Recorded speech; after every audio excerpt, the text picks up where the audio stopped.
지난 시간에 예수님이 누구신지, 성육신의 의미가 무엇인지를 살펴보았습니다. 다 알 수 없고 다 표현할 수 없는 하나님을 가장 정확하게 한치의 오류도 없이 다 드러내고 나타나신 사건이 바로 말씀이 육신이 되신 사건, 성육신 사건이다 라고 말씀을 드렸습니다. 그 말을 요한은 충만이라고 하는 단어로 표현했습니다. 그래서 성육신 하신 그분은 그 전에 하나님을 상징하고 하나님을 드러냈던 그 어떤 것보다도 위대하고 뛰어나신 분, 그래서 성전보다 위대하고 율법보다 뛰어나고 그 율법을 전한 모세보다 앞서고, 그래서 하나님께서 모세에게 나는 나다라고 밝히신 것처럼 하나님을 하나님이 나타내셨다라고 밖에는 설명할 수 없는 하나님 자신이신 분, 그분이 예수님이시다라고 세례 요한이 증거를 했다라고 말씀을 드렸어요. 기억이 나시나요? 이것을 분명히 기억을 해야 할 줄로 믿습니다.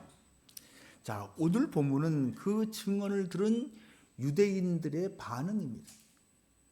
이러한 세례 요한의 증언을 듣고 유대인들이 제사장들과 레위인들을 요한에게 보내서 이렇게 말합니다.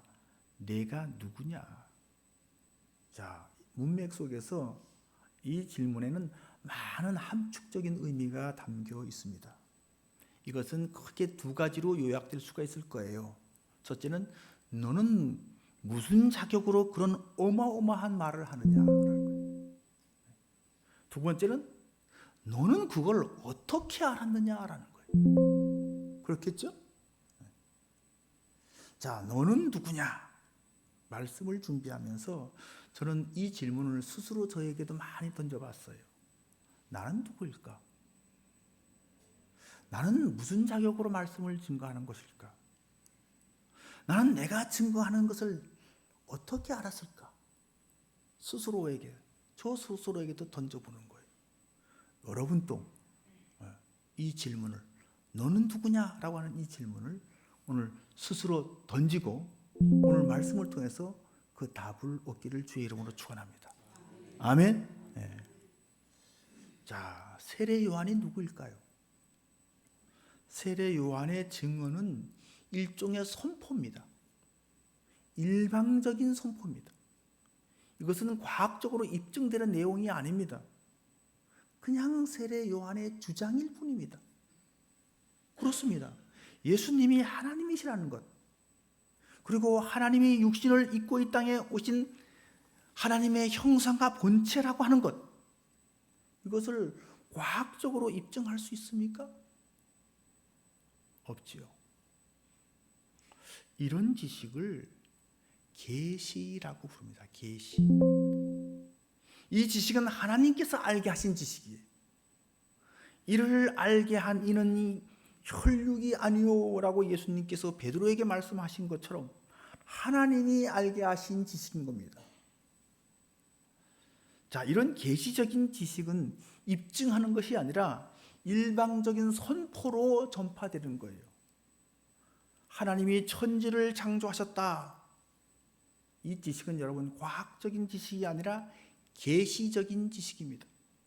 이것은 과학적으로 입증될 수 있는 것이 아니기 때문에 그냥 선포하는 겁니다.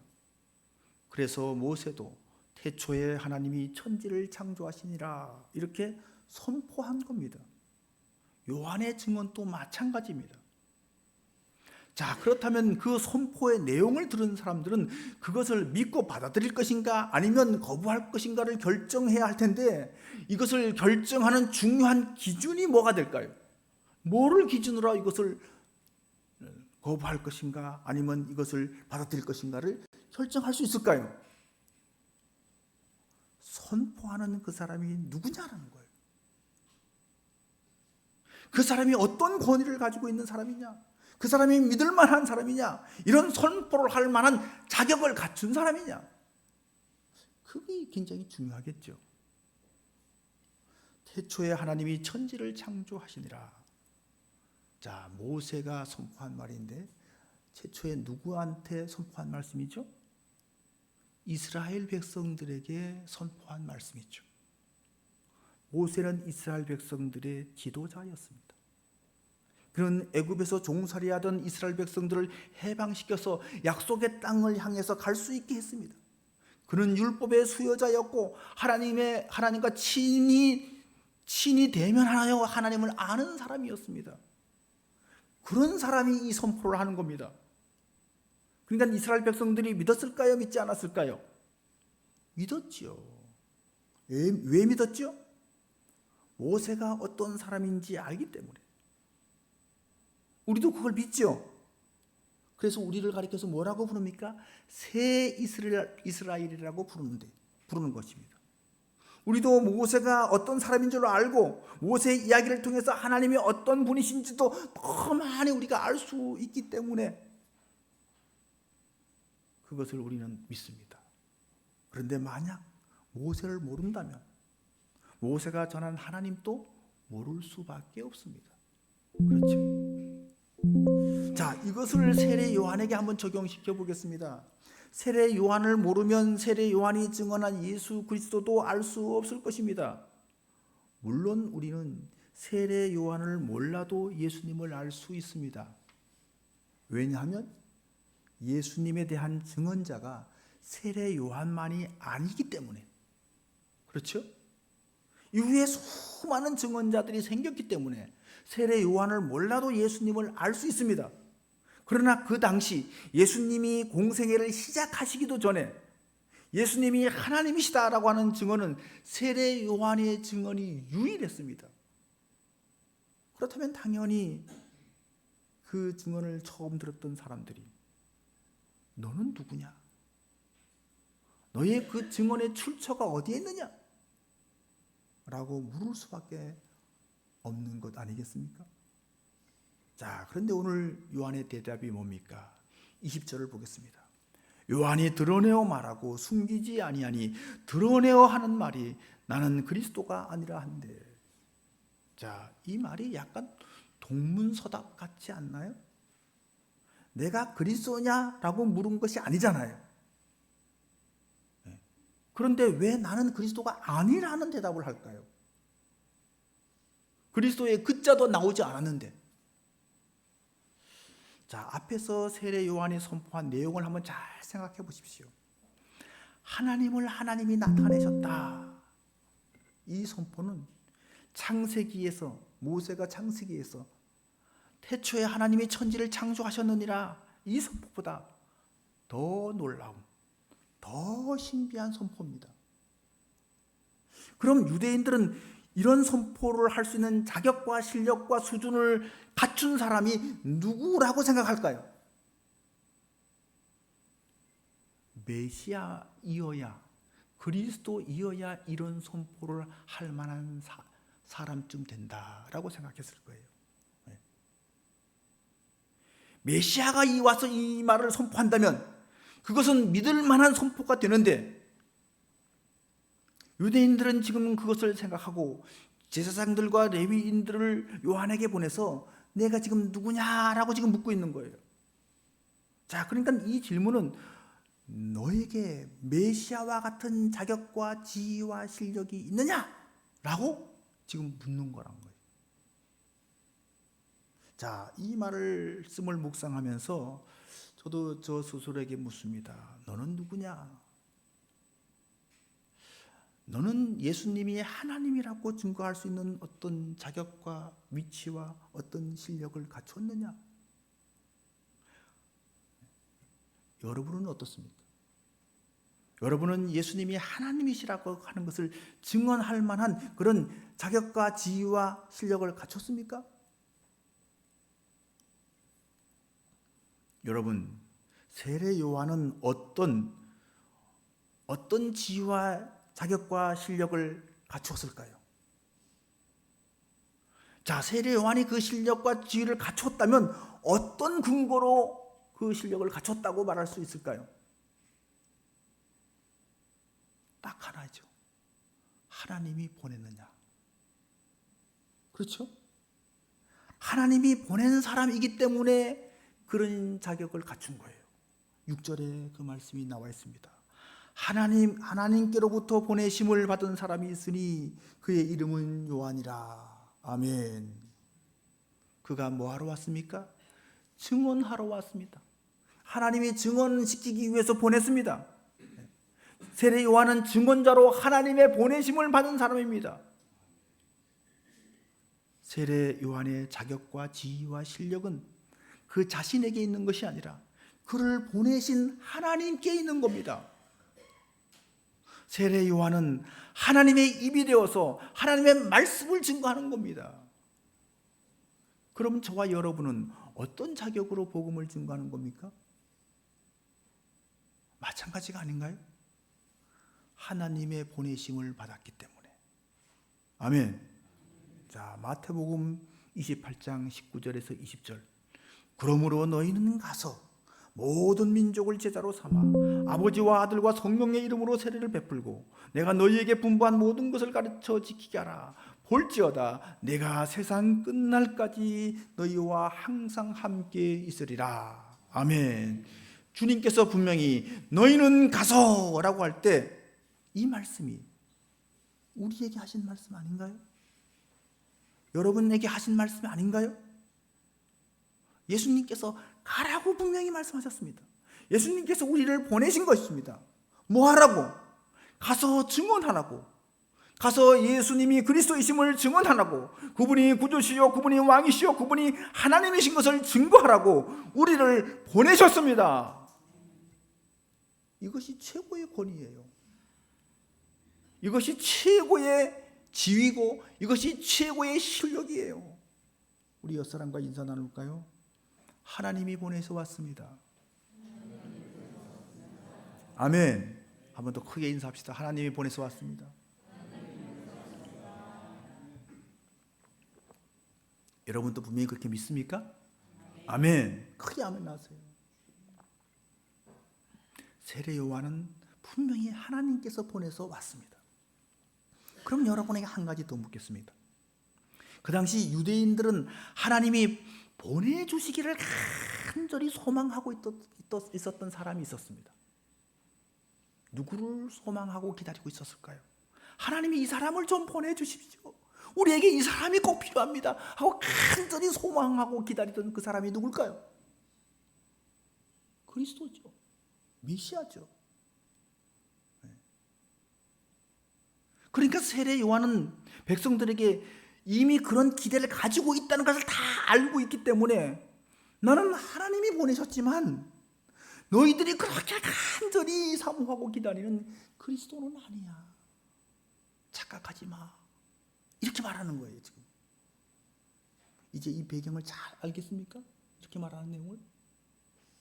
자, 계속되는 질문을 한번 보십시오. 21절입니다. 또 묻되 그러면 누구냐? 내가 엘리야냐? 이르되 나는 아니라. 또 묻되 내가 그 선지자냐? 대답하되 아니라. 여기 두 사람이 더 나오죠. 엘리야와 그 선지자입니다. 왜 이런 질문을 세례 요한에게 했을까요? 사실 엘리야나 그 선지자나 메시아와 동급인 사람이에요. 말라기 4장 5절 6절에 보니까 이렇게 말씀했습니다. 보라, 여호와의 크고 두려운 날이 이르기 전에 내가 선지자 엘리야를 너희에게 보내리니 그가 아버지의 마음을 자녀에게로 돌이키게 하고 자녀들의 마음을 그들의 아버지에게로 돌이키게 하리라. 돌이키지 아니하면 두렵건대 내가 와서 저주로 그 땅을 칠까 하노라 하시니라. 이게 말라기 구약 성경의 마지막 말이에요. 여호와의 크고 두려운 날, 그날은 심판의 날을 말하는 거죠. 그 날이 오기 전에 하나님께서 선지자 엘리야를 보내신다는 겁니다.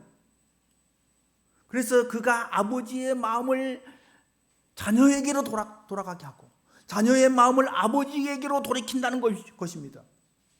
자, 여기서 아버지는 하나님 아버지를 말하는 것이죠. 엘리야 같은 선지자가 와서 아버지 하나님과 그 자녀를 화해시킨다는 거예요. 화해시킨다는 거예요. 이 예언이 이루어졌을까요? 안 이루어졌을까요? 정확하게 이루어지지 않았습니까? 로마서 5장 10절입니다. 곧 우리가 원수 되었을 때, 누구와 원수된 겁니까? 하나님과 원수되어 있을 때, 그의 아들의 죽으심으로 말미암아 하나님과 화목하게 되었은즉. 아멘.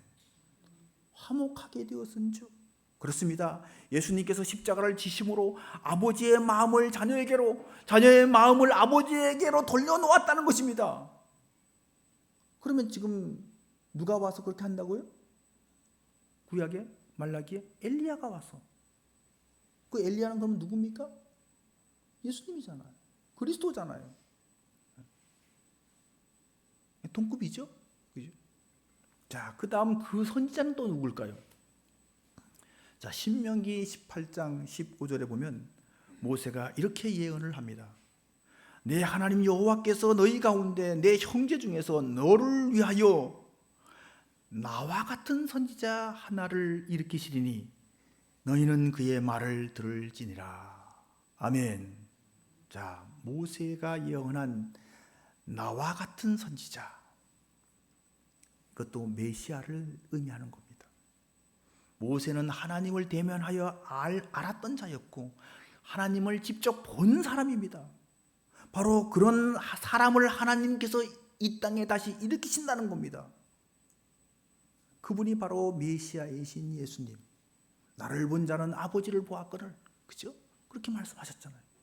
자, 그러니까 세례 요한은 나는 너희가 오기를 그렇게 기대하고 사모하는 그리스도가 아니다. 나는 그런 엘리야가 아니다. 나는 그런 선지자가 아니다. 라고 지금 여기 3번 부인하고 있는 거예요. 3번. 자, 이것은 세례 요한이 그런 증언을 할 수 있는 자신의 어떤 실력과 위치와 자격, 그런 것을 스스로 부인하는 듯한 말씀처럼 들려지죠. 그러니까 그들이 재차 묻는 겁니다. 그럼 너는 누구냐? 그런 사람이 아니라면 도대체 무슨 자격으로, 무슨 실력으로, 무슨 권세로 그런 엄청난 말을 하느냐 말이에요. 자, 이 질문에 세례 요한은 이렇게 대답을 합니다. 23절입니다. 이르되 나는 선지자 이사야의 말과 같이 주의 길을 곧게 하라고 광야에서 외치는 자의 소리로다. 아멘. 자, 이 말씀은 이사야 40장 3절 말씀, 거기에 나오는 말씀을 인용한 것입니다. 요한이 자기는 그리스도가 아니다, 엘리야도 아니고 모세가 예언한 그 선지자도 아니라고 겸손하게 자신을 이렇게 낮추면서도 자신이 증언한 그 증언의 내용은 하나도 손상되지 않게 말씀을 인용해서 자신을 지금 소개하고 있는 겁니다. 자기는 말씀이 아니라는 거예요. 자기는 그저 소리일 뿐이라는 겁니다. 말씀은 영원하지만 소리는 바람처럼 그저 스쳐 지나갈 뿐입니다. 말씀은 거룩하지만 소리는 그렇지 않을 수 있습니다. 요한은 자신이 하나님의 은혜를 선포했지만 자신이 은혜의 시혜자가 아니라 자신도 은혜의 수혜자라는 것입니다. 자신이 은혜를 외치고 있지만 자신도 은혜를 받아야 살 수 있는 존재라는 것입니다. 그가 말씀을 증거하고 있지만 그도 그 말씀을 들어야 하는 사람이라는 거예요. 여러분, 요한이 자신이 누구인지, 자신의 위치, 자신의 사명을 어디서 지금 발견한 것입니까? 성경에서 발견한 것이에요. 성경에서. 하나님 말씀을 통해서 자신의 사명을 정확하게 찾아낸 겁니다. 그리고 그 말씀을 붙들었습니다. 그러니까 이렇게 담대하게 증언할 수가 있는 겁니다. 사랑하는 성도 여러분, 말씀 속에서 자신을 발견하길 바랍니다. 내가 누군지, 내가 뭘 해야 하는지, 내 위치가 어딘지 말씀 속에서 발견하고 그것을 붙든 사람은 흔들리질 않습니다. 교만하지도 않습니다. 비굴해지거나 약해지도 않습니다. 이걸 발견한 사람이 위대한 사람인 거예요. 그래서 예수님께서도 여자가 낳은 자 중에 세례 요한보다 큰 이가 일어남이 없도다 라고 최고로 칭찬을 아끼지 않는 것입니다. 여러분, 어떤 사람이 큰 사람입니까? 자기 분수를 정확하게 아는 사람이에요. 자기 사명을 다 깨달았음에도 불구하고 자기 한계를 정확하게 알고 딱 멈추는 사람, 멈출 줄 아는 사람, 이게 위대한 사람이에요. 그런데 이게 잘 안 됩니다. 이게 잘 안 되기 때문에 넘어지는 거예요. 사도 바울도 이게 잘 안 됐습니다. 안 됐기 때문에 하나님께서 되게 하시려고 그의 육체에 가시를 주어서 자기 한계를 깨닫게 만들어 주신 겁니다. 이걸 깨닫지 못하면 너도 하나님이 보내셨느냐? 나도 보냈다 이러면서 여러분 이 교만해지는 거예요. 그래서 헨리 나우에는 교회 지도자는 이런 연습을 해야 한다라고 했습니다. 첫째로 작아지는 연습, 둘째로 사라지는 연습, 셋째로 희미해지는 연습. 그 말이죠. 이 훈련이 안 되면 자기가 말씀을 전하는 소리에 불과한데 자신이 말씀인 것처럼 착각한다는 거예요. 이런 이야기가 있습니다. 예수님께서 천국에 들어오는 성도들을 영접하는데 한 사람 한 사람 들어올 때마다 얼마나 귀한 영혼입니까? 자리에 일어나서 어깨를 나두기면서 정말 고생했다고 그렇게 격려를 해주었답니다. 그런데 어떤 목사님이 천국에 들어왔어요. 그런데 예수님이 일어나지 않으시고 그냥 앉아서 자랐다고 그렇게만 말씀하시는 거예요. 그래서 곁에 있던 베드로가 물었습니다. 예수님, 주님을 위해서 평생을 목회하던 목사님이 오셨는데 일어나서 맞아야 되죠. 그랬더니까 예수님께서 뭐라고 말씀하신지 아십니까? 아니야. 목사는 내가 일어나면 내 자리를 차지할 유인이야. 그랬다는 거예요. 말 되죠? 네, 말 돼요. 얼마나 많은 사람이 자기가 메시아라고 하는지 몰라요. 얼마나 많은 사람들이 자기를 메시아급으로 이렇게 올리는지 몰라요. 얼마나 많은 사람이 자신이 선지자적인 어떤 권세와 권위를 가지고 있다고 자기 권세를 내세우려고 하는지 몰라요. 그렇지 않나요? 여러분, 우리는 광야에서 외치는 자의 소리일 뿐이에요. 소리. 말씀이 아니라 그냥 소리인 거예요. 자, 광야에서 외치는 자의 소리라고 하는 말은 이사야 40장에 나온다고 말씀을 드렸어요. 자, 이사야서는 전체가 66장으로 되어 있는데 1장에서부터 39장까지는 심판에 대해서 예언했습니다. 그리고 40장부터 66장까지는 구원과 위로와 회복에 대한 메시지입니다. 여러분, 성경이 전부 몇 권으로 되어 있는지 아세요? 책이 66권이죠. 구약은 몇 권이에요? 39권. 신약은 몇 권이에요? 27권. 합하면 뭐예요? 66권. 자, 이사야서가 성경의 구조와 똑같이 되어 있습니다. 앞에 39장은 심판에 대해서. 자, 이것이 구약 성경 39권을 의미한다고 한다면 뒤에 나오는 27장은 회복과 구원에 대한 말씀인데 신약 27권을 의미한다. 이렇게 이해할 수 있겠죠? 자, 그러면 여러분, 세례 요한의 때가 어떤 때였습니까? 자, 구약의 시대가 끝나고 신약의 시대로 지금 넘어가는 바로 그 시점이에요. 심판과 징계의 때가 지나고 회복과 구원의 때가 된 것입니다. 자, 그런데 그 구원과 회복이 어떻게 오느냐는 거예요. 어떻게 오죠? 메시아의 오심으로 구원과 회복이 임하게 되는 겁니다. 아멘. 네.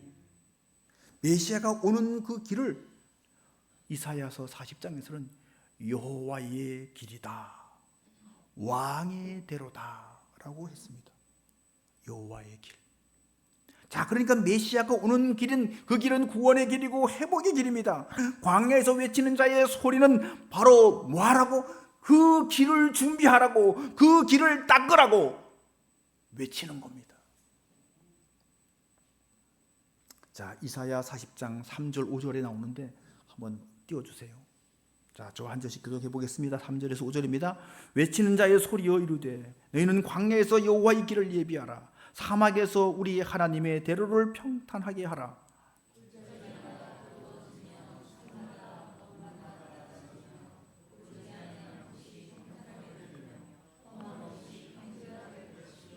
자, 다 같이 읽습니다. 여호와의 영광이 나타나고 모든 육체가 그것을 함께 보리라. 이는 여호와의 입이 말씀하셨느니라. 아멘. 자, 여호와의 길, 이것은 그리스도의 오심, 성육신을 말하는 거예요. 하나님께서 인간의 몸을 입고 이 땅에 오시는 그 사건, 그것을 여호와의 길이라고 표현한 겁니다. 5절을 보십시오. 여호와의 영광이 나타나고 모든 육체가 그것을 함께 보리라.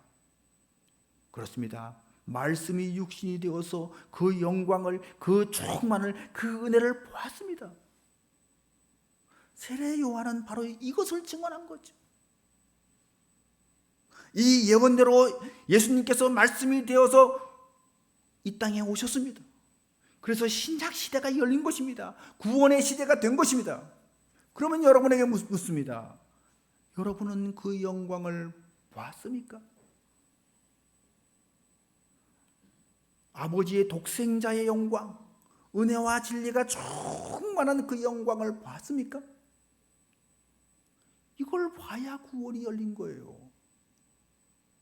이걸 보지 못했다면 구원받지 못한 거죠. 자, 여러분은 어떻습니까? 봤습니까? 봤습니까? 왜 아멘 안 하세요? 봤습니까? 봤습니까? 봤으니까 예배하는 거예요. 봤으니까 여러분 찬양하는 거예요. 봤으니까 그분을 영접하고 그분을 사랑하고 그분의 은혜를 누리는 거예요. 할렐루야. 아멘. 그런데 못 보는 사람은 왜 못 보는 걸까요? 봤는지 못 봤는지 자신이 없는 분, 왜 봤는지 안 봤는지 자신이 없을까요? 그 길이 예비되지 않았기 때문인데 어떻게 예비한다 그랬어요?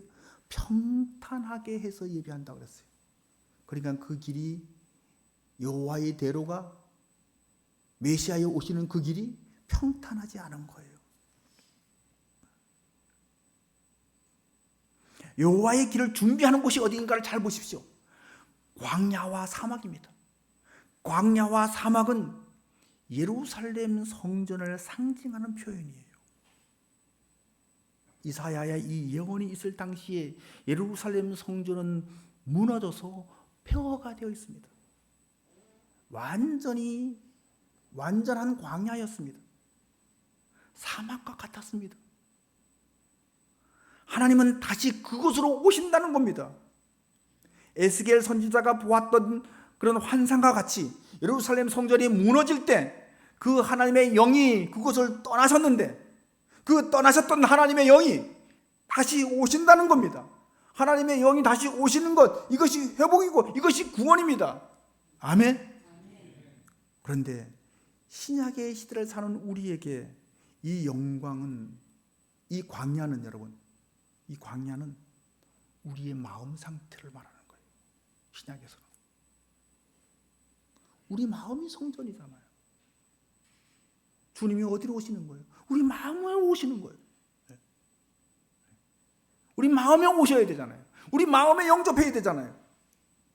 그러니까 우리의 심령이 뭐와 같은 거예요? 광야 같은 거예요. 사막 같은 거예요. 예루살렘이 황폐하여 아무도 살 수 없는 땅으로 버려졌듯이 우리의 심령이 황폐하여 폐허처럼 버려졌습니다. 바로 그 심령 안에 메시아가 오시는 겁니다. 그분이 오셔야 회복이 되고 그분이 오셔야 생명이 일어나고 구원의 역사가 있는 겁니다. 그런데 왜 오시지 못하는 걸까요?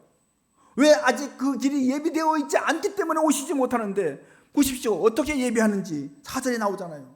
골짜기마다 도두어지며 산마다 언덕마다 낮아지며 고르지 아니한 곳이 평탄하게 되며 험한 곳이 평지가 될 것이요.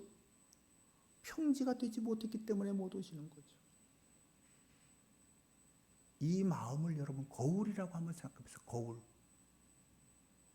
마음의 거울이 평평해야, 그래야 사물이 있는 그대로 다 보입니다.